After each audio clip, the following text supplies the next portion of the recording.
आपल्या विद्या परिषदेने अतिशय क्रांतिकारी असा निर्णय घेतलेला असून या निर्णयाद्वारे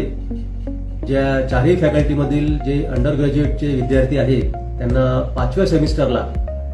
फाउंडेशन ऑफ आर्टिफिशियल इंटेलिजन्स हा विषय हा कंपोनंट कंपल्सरी करण्यात आलेला असून त्याला ग्रेड्स राहणार आहेत। याची परीक्षा महाविद्यालय स्तरावर होणार असून महाविद्यालयांना परीक्षा घेऊन या विषयाचे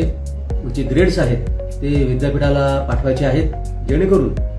त्या विद्यार्थ्याच्या मार्कशीटमध्ये या विषयाचे म्हणजे फाउंडेशन ऑफ आर्टिफिशियल इंटेलिजन्स या विषयाचे जे ग्रेड्स आहेत ते त्याच्या मार्कशीटमध्ये रिफ्लेक्ट होतील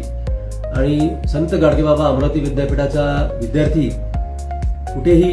जेव्हा नोकरी करता किंवा इतर कोणत्या पर्पज करता अर्ज करेल तेव्हा हा विद्यार्थी अंडर ग्रॅज्युएट लेवलला असतानाच म्हणजे 5th सेमिस्टरलाच आजचा अतिशय महत्वाचा जो विषय आहे तो म्हणजे आर्टिफिशियल इंटेलिजन्स तो शिकलेला आहे, त्याला तो इंट्रोड्यूस झालेला आहे, ते तो आपल्या मार्कशीटच्याद्वारे दाखवू शकेल आणि निश्चितपणे आपल्या विद्यापीठाच्या विद्यार्थ्यांना त्याचा अतिशय चांगला असा फायदा होणार आहे। अतिशय क्रांतिकारी हा निर्णय असून मला अभिमान वाटतो, आनंद वाटतो की संपूर्ण महाराष्ट्रामध्ये फक्त आपले संत गाडगेबाबा अमरावती विद्यापीठच असे आहे ज्या विद्यापीठांनी हा विषय म्हणजे फाउंडेशन ऑफ आर्टिफिशियल इंटेलिजन्स हा कंपल्सरी कंपोनंट म्हणून 5th सेमिस्टरला अंडर ग्रॅज्युएटच्या चारही फॅकल्टीमध्ये इंट्रोड्यूस केलेला आहे।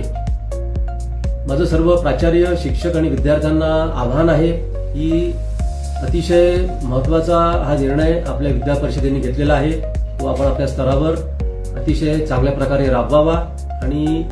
हा जो पुढाकार आपल्या विद्यापीठांनी घेतलेला आहे त्याचा निश्चितपणे फायदा सर्व विद्यार्थ्यांपर्यंत कसा पोहोचेल याचा सर्व प्राचार्यांनी आणि शिक्षकांनी अतिशय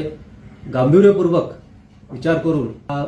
विषय हा उपक्रम आपल्या महाविद्यालयात राबवावा, जेणेकरून ज्या उद्देशाने आपल्या विद्या परिषदेने हा विषय कंपल्सरी केलेला आहे निश्चितपणे त्याचा उद्दिष्ट साध्य होऊन आपल्या विद्यार्थ्यांचं एक उज्ज्वल आणि सुवर्णमयी भवितव्य त्या निमित्ताने निश्चित होईल। आजच्या या निमित्ताने मी सर्व प्राचार्य, सर्व शिक्षक आणि सर्व विद्यार्थ्यांना मनापासून शुभेच्छा देतो।